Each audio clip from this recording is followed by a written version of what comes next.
Ang mga salita sa loob ng baso ay talagang nakagulat kay Roland, at nang bumalik siya sa sarili para tingnan ulit, wala nang laman. Kinilabutan siya at hindi maalis ang pakiramdam na may nagmamasid sa kanya. Nagtataka siya kung ang bartender ba, isang negosyante, o marahil isang awakened one. Anuman iyon, natawa siya sa ideya na sinusundan siya ng isang NPC. Maya-maya, tinawag siya ni Donna, nagtataka kung bakit siya tulala. Binaliwala niya ito at sinabi ni Roland na maayos lang ang lahat. Habang naglalakad siya papalapit sa kanila, tinanong niya sa sarili kung bakit pipiliin ng isang taong may ganoong kakayahan na makipag-usap sa ganitong paraan sa halip na harapin siya ng direkta. Naisip niya na kapag may biglaang nakakagulat na pangyayari tulad nito, maaari itong ikamete sa takot ng isang tao, literal. Bigla niyang naalala ang Rose Cafe, Room 302. Sinabi niya na ang taong nag-iiwan ng mga mensahe sa libro ay siya ring nasa likod ng mensaheng ito. At ang pagbanggit sa araw na, Divine Will Descend, maaari bang tumutukoy ito sa totoong pangyayari sa mundo ng pagdating ng pulang buwan? Marahil yun ang araw na sa wakas ay magkikita sila ng personal. Ngunit paano malalaman ng sinuman dito, sa mundong ito ng panaginip, ang nangyayari sa sarili niyang mundo? Habang lalo siyang nag-iisip, lalong kumikirot ang ulo niya. Sa huli, basta't wala siya sa loob ng dream world, titigil sa pag-ikot ang oras. Ang higit na nakakabigo sa kanya ay kahit na tama ang teorya niya, misteryo pa rin ang lokasyon. Dahil sino sa mundo ang nakakaalam kung nasaan ang Rose Cafe na ito? Tapos naisip niya na hindi pala isyu ang pangalan. Paano kung magtayo na lang siya ng sarili niyang cafe at tawagin itong Rose Cafe, at gumawa rin ng Room 302? Kung gayon, siguradong matutupad ang kinakailangan. Sa biglaang kaliwanagan na ito, ibinaba niya ang baso at umalis kasama ang tatlong batang mangkukulam. Kalaunan, pinulot ni Fei Yuhan ang baso ng ating bida, mukhang mausisa. Hindi niya maisip kung anong bagay ang nakapagpagulo sa isang hunter na tulad niya. Para sa kanya, mukhang ordinaryong inumin lang ito. Napansin ang mga bitek sa tangkay, na isang senyales ng nawalang kontrol at kapangyarihan. Ininspeksyon pa niya ito, unang inamoy, tapos maingat na tinikman, at napagpasyahan na regular na alak lang ito. Medyo baliw ang babaeng ito. Anyways, pagkatapos, mariin niyang sinabi na mayroong talagang nangyari kanina, na lalo siyang naintriga. Bumalik ang eksena sa Neverwinter, kung saan ilang ganap na armado na mga god punishment witches ang yumuko kay Roland, nagpapasalamat sa kanyang pagiging mapagbigay at sinabing ang nakaraang gabi ay ang pinakamagandang karanasan sa loob ng 400 taon. Si Anna, na mausisa sa nangyari, ay tumingin kay Roland, at casual niyang ipinaliwanag na dinala niya sila sa isang marangya at high-end na salusalo.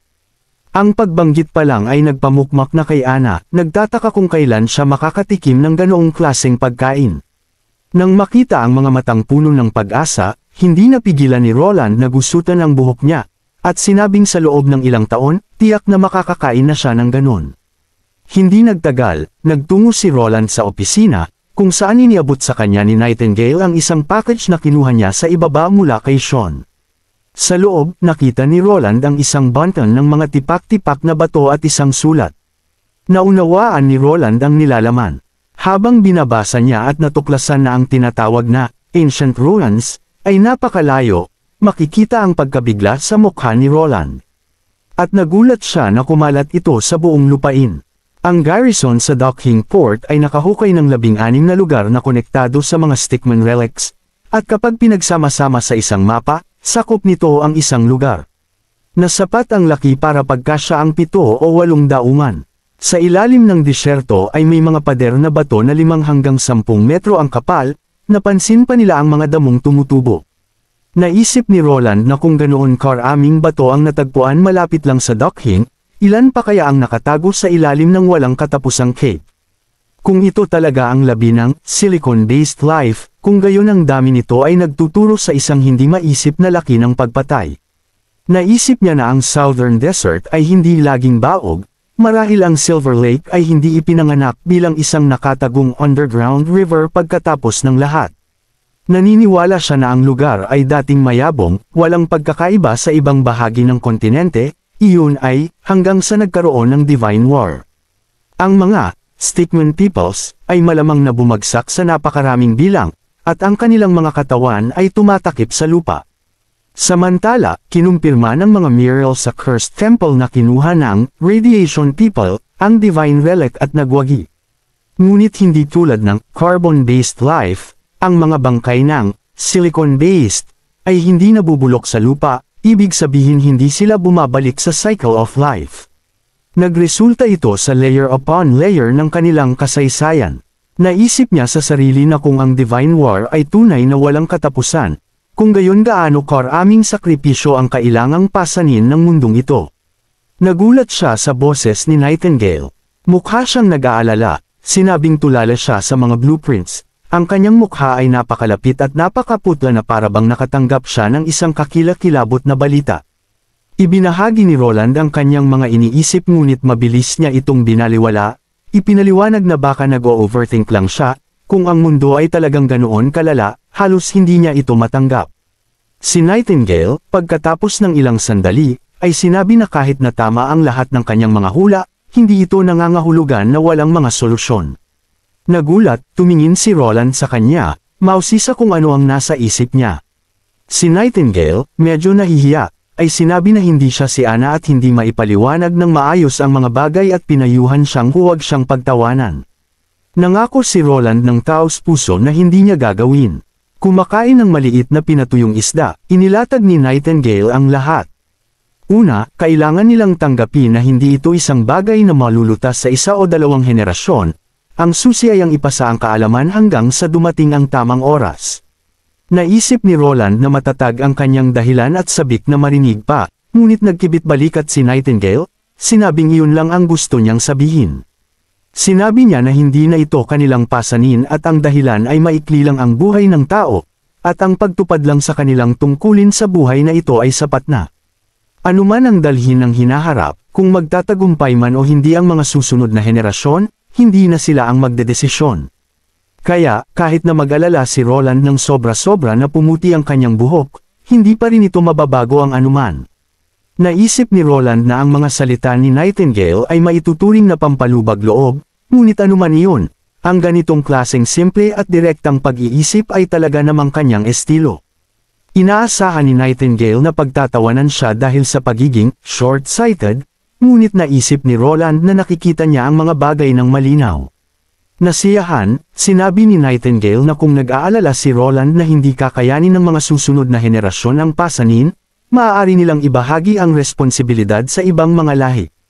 Ipinagpatuloy niya, sinabi na maaari silang gumawa ng mga ruins, at itala ang katotohanan ng Divine War, tulad ng ipinahayag ng mga Muriel sa Cursed Temple, ang pagkakaroon ng Radiation People at Stickman People. Nangangahulugan ito na maaari rin silang gumawa ng matibay na mga underground na kuta sa buong Grey Castle. Inuukit ang kasaysayan sa mga pader bilang babala sa anumang mga sibilisasyon na maaaring sumali sa laban. Idineklara ni Nightingale na sa sapat na oras, kahit isa o dalawang species ay tiyak na mabubuhay hanggang sa dumating ang tamang oras. Ngumiti si Roland, sinabing sa sarili mong isip, kahanga-hanga na nakaisip ka ng malayo. Bagaman mariing sinabi ni Nightingale na hindi na niya kailangang sabihin ang unang kalahati ng pangungusap na iyon. Biglang bumukas ang pinto ng opisina at pumasok si Camilla, habol hininga.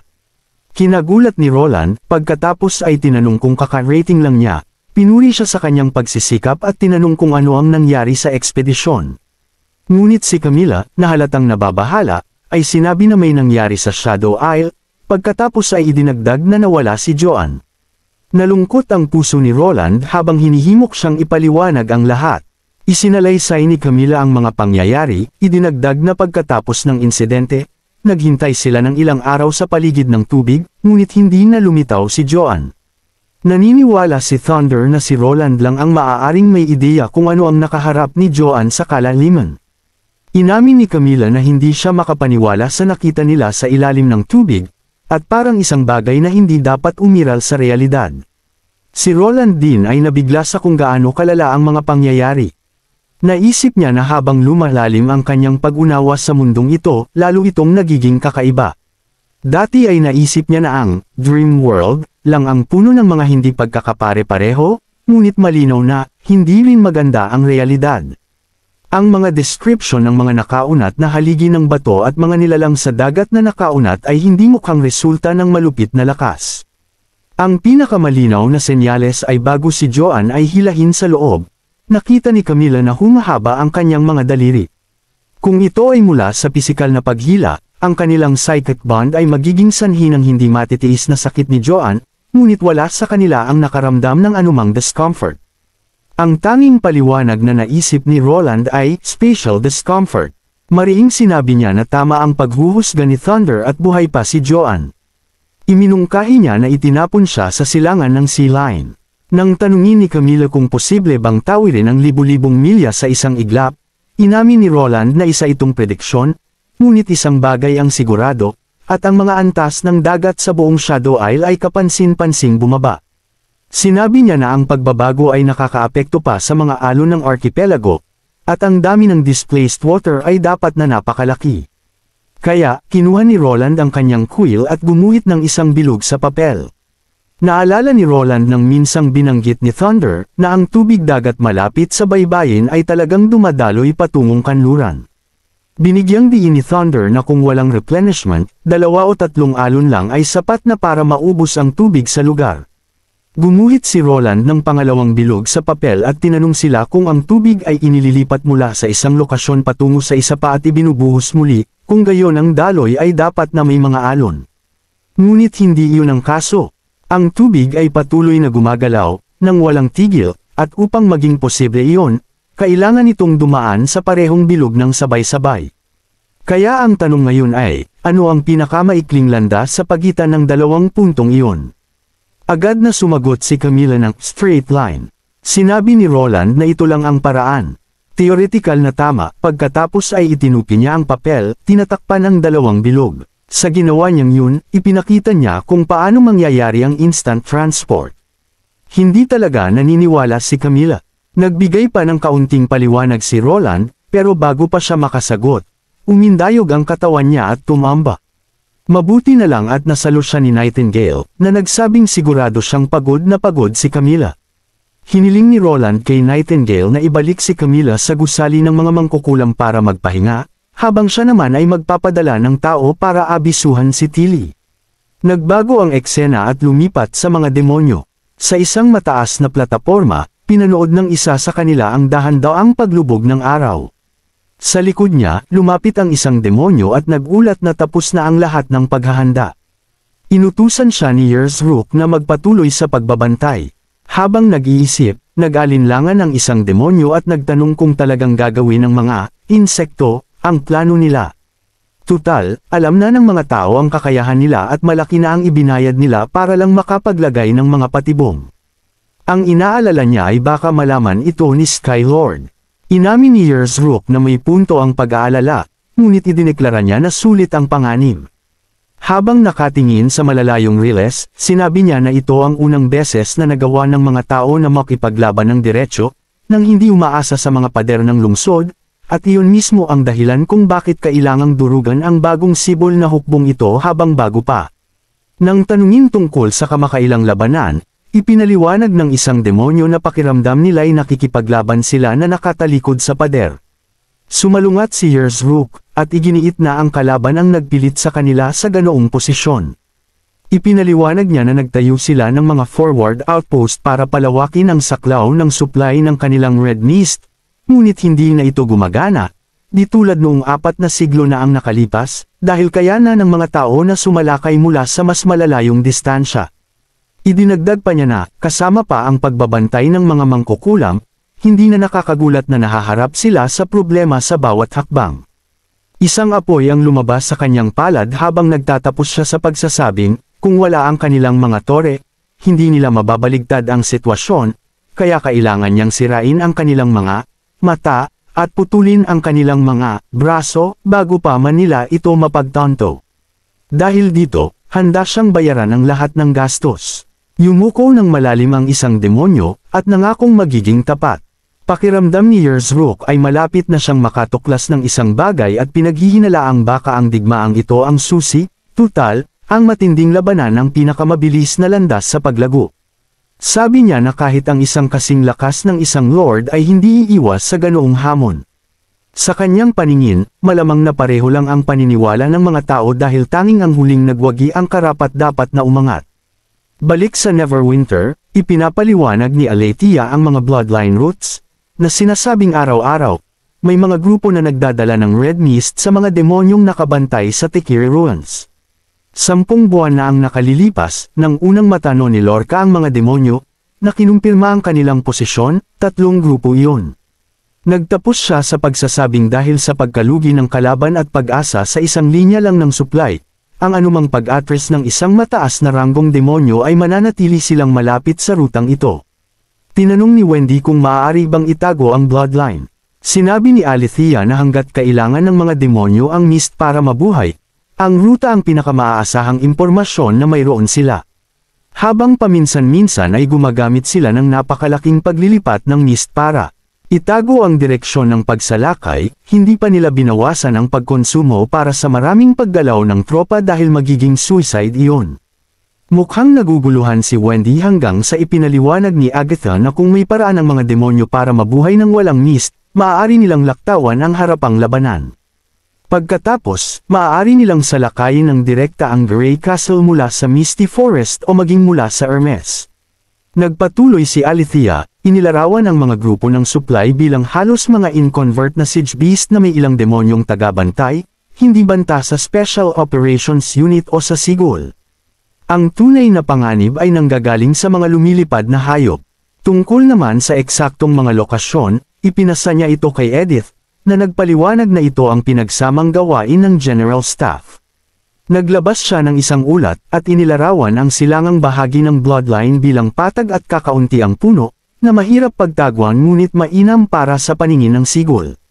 Samantala, ang kanluran ay mas komplikado, na may hindi pantay na lupain at isang maliit na burol. Sinuri ni Roland ang ulat at ang mga pulang marka, at sumang-ayon na ang burol ang nag-aalok ng pinakamagandang posisyon sa pagpapaputok. Ngunit ang distansya nito mula sa linya ng supply ay nangangahulugang ang anumang sagupaan sa mga mataas na ranggong demonyo ay magpapahirap sa kakayahan ng Sigol sa mid to long range. Ang masama pa ay, kaunti lang ang may tatagong takip sa burol, na malamang ay matuklasan sila, at, ang pinakamahalaga, ito ay nasa labas ng saklaw ng kanilang surveillance.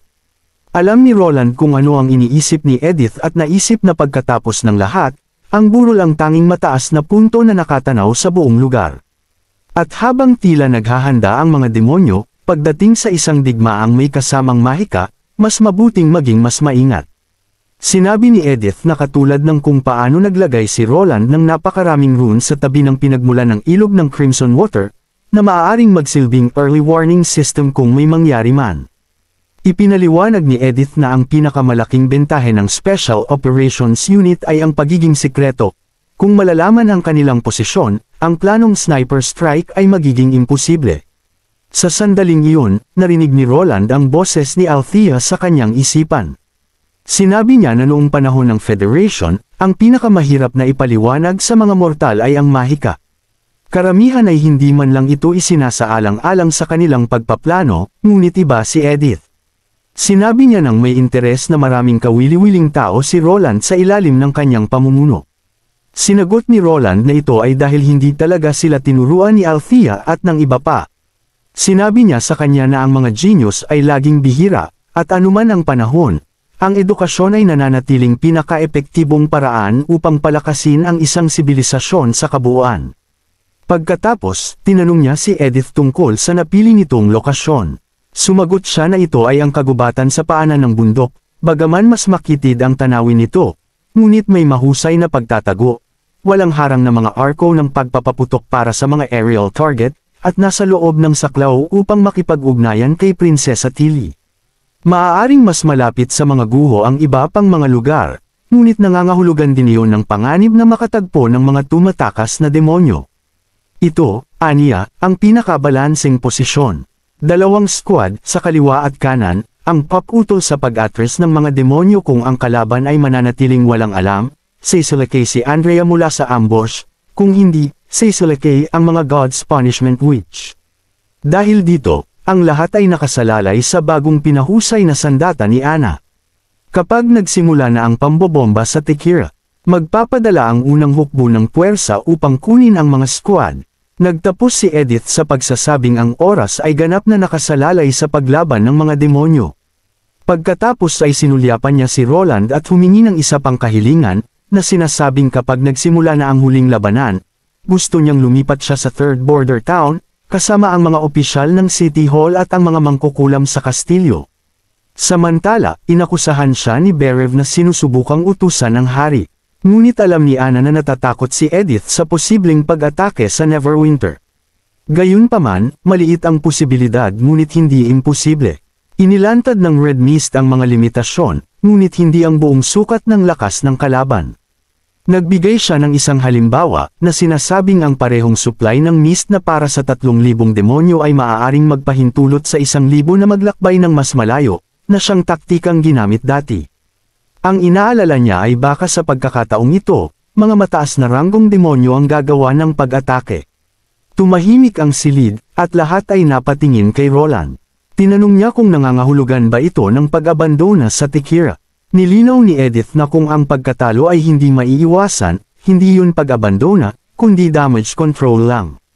Tumanggaw si Roland, sumang-ayon sa kanyang plano, at sinabi kay Berev na magayos, at sumunod si Berev.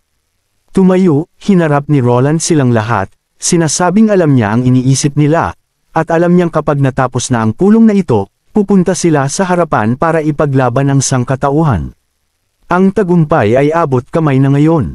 Itinuro niya na sa labas ng grupong ito, kakaunti ang nakakaunawa sa kahalagahan ng digmaang ito, ngunit balang araw, matatandaan ito ng buong sangkatauhan. Bago pa man magsimula ang Divine War, sasalakay na ang Grey Castle, pipigilan ng mga demonyo sa labas ng Fertile Plain. Kung ang kalaban man ay nahahadlangan ng Sky Sea Realm o hindi, hindi mababawasan ang bigat ng tagumpay na iyon. Huminga ng malalim, inamin niyang ang tanging pinagsisisihan niya ay hindi siya makakasama sa kanila. Tumahimik ang bulwagan, ngunit ang bawat tingin sa kanya ay nagliliyab sa kumpiyansa. Sa wakas, idineklara ni Roland, talunin ang mga demonyo, kunin ang Tekira, at inaasahan ko ang inyong tagumpay. Nagkaisa ang silid sa pagsagot, kung ano po ang inyong nais, mahal na hari. Lumipas ang mga araw. Lumutang ang sigol mula sa langit at lumapag sa driveway. Lumabas si Tilly para makita na naghihintay na si Ash. Tinanong niya kung sino ang nagbabantay sa kaligtasan ni Leaf. Sinabi ni Ash, sinasabing tuwing wala siya, naglalaho si Leaf sa kagubatan, kung saan walang makakaatake sa kanya. Sa katunayan, si Leaf mismo ang unang nagsasabi sa kanya kapag dumarating si Tilly. Naglakad sila ng magkasama, at tila mananatili si Tilly hanggang umaga.